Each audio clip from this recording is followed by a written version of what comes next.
LEGO fans. Welcome to a Wild Card Wednesday. I am so excited to talk to you about some LEGO. I love Wednesdays because it is a unique time where I can pick a subject or a topic or a set that I just want to go over in great detail with you. So whether you are tuning in on your favorite podcast platform or you're watching me on YouTube, I just want to say thank you. I hope you're getting along in your week. I hope your Wednesday is going well. If you are in the States, I hope you're staying warm because particularly here in the southeast part of the United States, it is pretty chilly. And like I say, we just want everybody to stay safe out there, stay warm. Hopefully you have power and everything's going okay for you. If you're not listening in the States, maybe you're somewhere in Europe or Asia or wherever you're listening from, I hope your day is going great. I hope your week is going well. So what do you say? Should we just get right into it, right? So today is exciting because I am going to actually do a set review. That is my Wildcard Wednesday topic for today. And it's not just any set. It is a particularly large and divisive set actually at the time. And that's none other than set 75309, the Republic Gunship. Now, this set's phenomenal. If you are tuning in on YouTube, you can see it on display right now, right next to me in all of its glory and all of its giganticness. But like I said, this set, I want to get into the nitty-gritty, not just talk to you about the set, but everything that went on with not just the making of this set, but all the controversy that surrounded it. It's just kind of got a really cool history. So I figured, on Monday, I talked to you about some Star Wars UCS set with Django's set coming out on May the 4th, as well as an upcoming Death Star coming out this year. And so it's going to be a heck of a good year for UCS sets with Star Wars LEGO. And I figured, why not just take a step back here 4 years ago? But yeah, like I said, this is the Republic Gunship. Came out August of 2021 and was on sale in stores and was retired in December of 2023. So actually had a little less than just over a 2-year life cycle. So this set was cool. And if you don't know anything about this set, this was the first set that ever got to be voted on by you and me, fans of LEGO.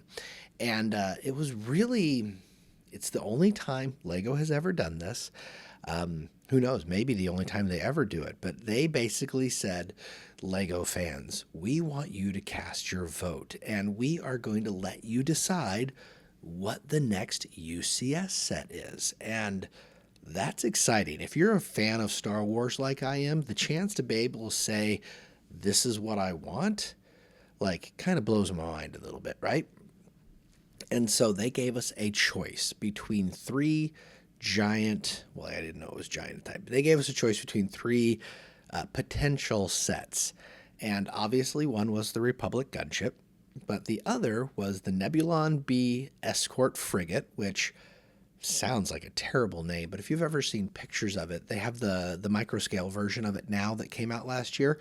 It's actually a really cool looking set, as well as the TIE Bomber. And now we had a TIE Bomber UCS a long time ago, and we've not gotten one back since. And that was actually the one that I voted for. I wanted an updated, revamped, remodeled, beautiful TIE Bomber, but I lost out. In fact, not only did I lose out, this bad boy, the Republic Gunship, this got over half of the votes. And honestly, it's not surprising because if you are a fan of Star Wars, most people will tell you that the Star Wars Clone Wars, the animated series, is some of the best Star Wars viewing you're ever going to see. Many will argue that it's better than the movies, at least the prequel movies, that is. And so to have such an iconic ship from that movie, that era, you got that huge Battle of Geonosis, right? And this was such a pivotal ship in the old Galactic Empire, right? So Here was the deal, though. The second question, I don't know if any of you remember this, but they also asked you, what minifigs would you want in this set? And this is where the controversy starts, because when this set was picked, it came out with a clone trooper, and it also came out with Mace Windu.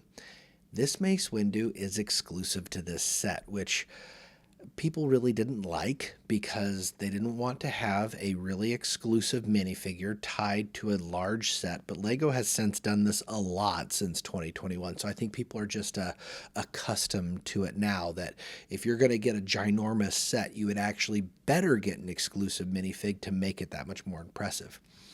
But then you also got this clone trooper, right? But it wasn't Commander Cody, and it wasn't what everybody wanted, was Lego Bob. If you've never heard of Lego Bob, the original Star Wars sets that came out, we're talking 25 years ago, there was a little generic Jedi figure in there that really had no purpose, right? This was before they really started getting into all of the, we want to be specific, we want to be true to the movies, we want to be true to the series, the canon. Now, they were just pushing out Star Wars sets and trying to figure out what worked. And in one of these sets, they released a generic Jedi, and people called him affectionately Lego Jedi Bob. And he has long since stopped being in Lego sets, right? It's like got the classic yellow face with the smiley face, right? Perfect Jedi. And so people were like, Jedi Bob, this would be the perfect return for Jedi Bob. Bring him back, bring him back. And he was not brought back. I mean, honestly, I don't think Lego had ever even considered bringing him back, but that would have been pretty crazy. So anyway, so that was cool, but a little bit of a controversy in there, because like I say, they didn't want to paywall Mace Windu.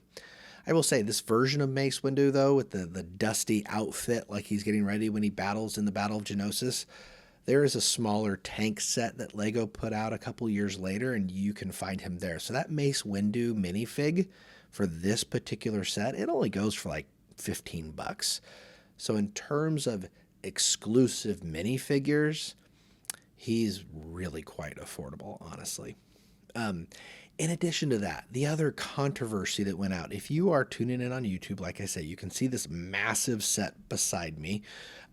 You can see the stickers here. There were 32 stickers to this set, and some of them are the Galactic Republic symbols, which is great. That's exactly what you should have, and the stickers look fantastic. Here was the problem, though. On the box and on the instruction manual, on the first wave of these, and I actually have the first wave of this set, so I do have this on my box and my instruction manual, is the Imperial symbol. And for a normal collector, they're not going to notice a difference, honestly. They're very similar. But if you're a Star Wars junkie, details matter, okay? And to see the Imperial symbol on the Republic gunship, people are like, are you kidding me right now? Like, your only job is to make an authentic looking Lego set and everything that goes along with it. And we expect that if we're going to pay $350 for a set, we should get something that is exact. And so with both of those controversies, people were, I think, a little unjustifiably upset. Honestly, there's no, as I always say this, there's no greater enemy to Star Wars than Star Wars fans. Star Wars fans, they love Star Wars, and the thing they love the second most besides Star Wars is trashing on everything that doesn't meet their exact definition to what they believe Star Wars should be. So if it's not essentially Empire Strikes Back, everything else is trash, right? That's kind of what Star Wars fans do. Lord of the Rings fans do this too, right? Rings of Power. It's horrible, even though it's actually accurate because it's not the Lord of the Rings. Like, people get their panties in a wad is essentially what it is. And I'm just like, you know what? Get over it. It's a really cool set. In fact, let me give you the specs to this bad boy. It's 3,292 pieces, like I said, had the two minifigs. It measures a whopping 13 and a half inches tall. It is 30 inches wide, and it is 27 inches deep. Y'all, that's like Millennium Falcon territory. Like, this thing is gigantic. I mean, it's one of the biggest as in terms of space Lego sets that's ever been released. And at the time, it was released for $350.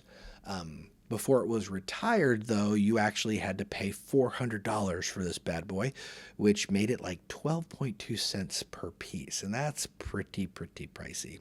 In fact, if you're trying to get this set now, you can still find a new in-box version of this set for under $400. Maybe after shipping or tax or that kind of thing, you're going to pay that amount. But honestly, if you want this set, you can still get it today and not pay pretty much hardly anything more than what it was when it was new on the shelves. I'm trying to take a thing off here. I'm just going to stop. I want to play with this set so bad. And like, if you're tuning in on YouTube, you're like, what are you doing, Steve? I'm trying to take off the cockpit area here because I was going to show you the inside because it just kind of slides off. But I'll be danged if I can get it to come off. Maybe.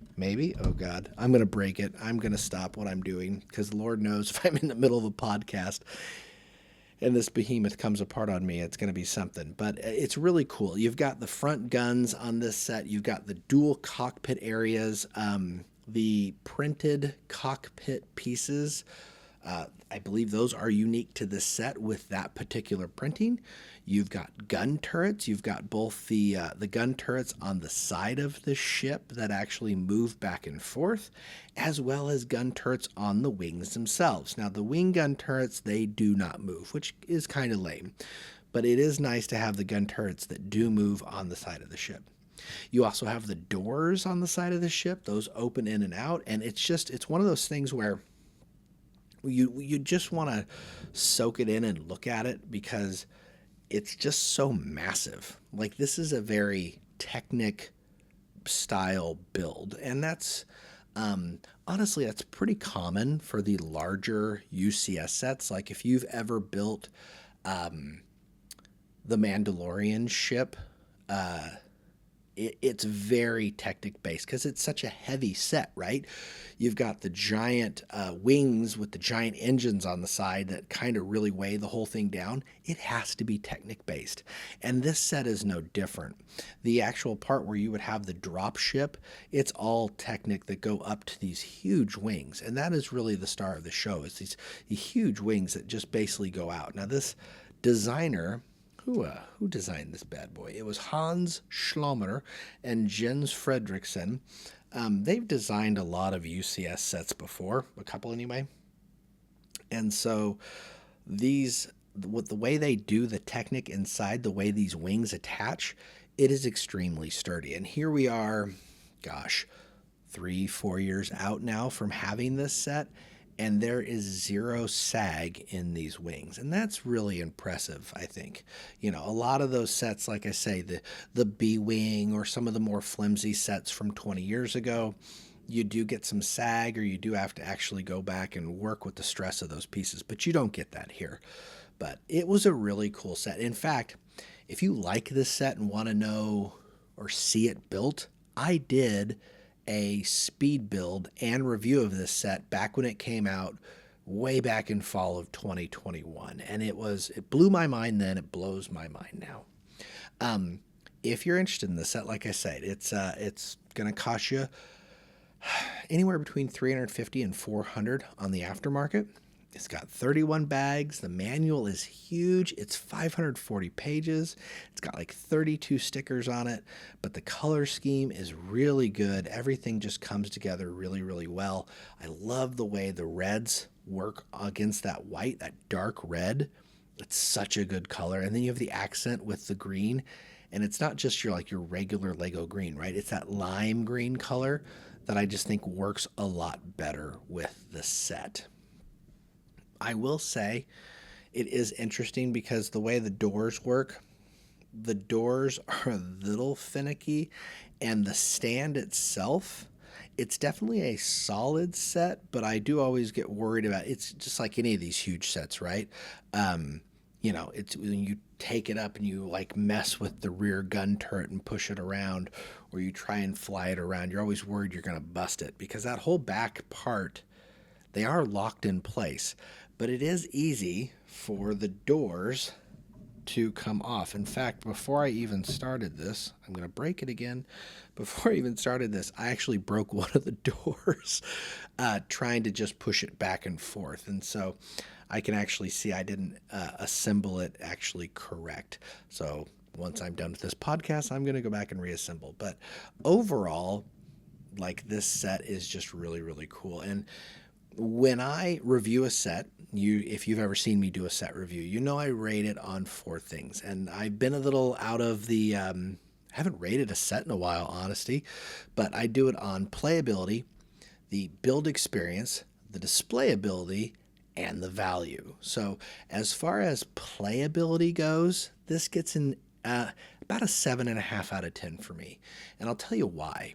It's really not mini scale figure, right? It's a little bigger than that, which from a display perspective is phenomenal. But from a play perspective, like the minifigs that come with this Mace and the Clone Trooper, they're really for plaque purposes only. They're really not to have for an actual playable part. The doors do move, the gun turrets do move, the cockpit, believe it or not, does come off, even though I was having issues with it just now. It's kind of hard because I'm trying to do it with one hand and not make noise at the same time. But yeah, playability, 7.5. Displayability, guys, this is a really tough one because displayability, for me, it's a 10 out of 10. Like, it's a gorgeous set, right? But I will tell you, it is a hard one to display because of the footprint that it takes up. Like, I actually have it displayed on top of a giant PAX shelf because that's a 2x2 area, and I just need that extra room to display it in all of its gloriousness. So if this thing is just, it's not going on a bookshelf, okay? You need a bigger space than this. So, but as far as displayability, I mean, come on, does it get better than this? It's a 10 out of 10. The build experience. I will tell you, it has been a few years since I built it, but I do remember enjoying this build. It was really fun to watch it come together. I would say 8.5 is probably a good score for me. Obviously, some repetitiveness, as with every Star Wars ship. You're building a couple wings, you're building multiple turrets. To me, always the most interesting part is that inner frame that you never see. But that exoskeleton part that everybody sees, to me, is always the most boring part. And so 8.5, I think, is a pretty generous score for that. But it was really cool, like, just to be like, oh my God, this is huge. Like, to build one wing and just have it be that big and actually put it together, you're just like, this is a giant set, right? It's just so imposing. So hence why displayability is so high. And then finally, the price per piece and the just overall value of this set. Again, I would probably have it at about an 8. No, I'd probably have it about a 7.5 out of 10 because an 8 when it first came out because it was $350. But when it retired, it was $400. And that's a little over 12 cents per piece, which is on par for a Star Wars set. But it's so annoying because a Lego set should not be over 10 cents per piece. And again, as I've always said, it's not the best metric, but it's an easy one that people understand. And so not the best, like I say, price per piece at 3,200 pieces, $400. That's pretty pricey. So if you add all of that up, that gives us about a score of about an 8 out of 10. If you want to take the controversy in it, maybe I'll ding it a half a point and give it a 7.5. I love this set. I absolutely love it. I think it's very unique. In a sea of gray Star Wars ships and models, this set is so pretty, right? I mean, the B-Wing, the TIE Bomber, the A-Wing, all of those, even the Imperial Shuttle that's all white. Like here, You've got the whites and the reds and the green, and they just look so good.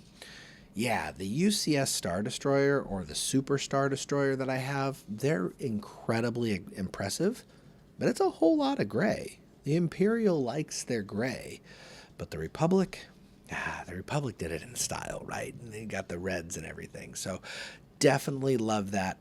I think, honestly, get your hands on it now more than ever, because in the next couple of years, I do finally see this starting to go up. It's been retired now. Like I said, we are working on just over, what's that, a year? 24. Yeah. We're working on this being retired for just over a year. So it is going to start making that steady climb, if I had to guess. But if you want this set, you can essentially pay retail. And in fact, if you want to buy it used and you don't need the box or anything, you can still probably find it at just over $300 if you can find a good deal. So definitely get your hands on one, right? So, like I said, an interesting set. I love the story behind this. I love the fact that, like I say, it's not just another UCS set. This is the UCS set of the people. This is what we voted on, right? More than half of us said this is what we want. We just said we wanted Jedi Bob to come with it. So anyway, you tell me, what do you think? Is this a set that's worth buying? It's worth the money, or is it a hard pass for you? Are you a Clone Wars person, or are you just like original trilogy and that end? Are you a Star Wars hater, or do you love all things Star Wars? Do you think The Last Jedi was great? You let me know. Anyway, with that, like I said, I hope you enjoyed this one. Wednesdays, like I say, I am alternating between just a crazy topic, something that is near and dear to my heart, and then the other Wednesday would be a set review. So next week you can expect something completely out of the blue, right? So, but until Monday, when I'm going to come back and talk to you about some more news, latest rumors and updates and everything like that, I hope you have a wonderful rest of your week. I hope you stay warm. I hope you stay safe, and have a good one.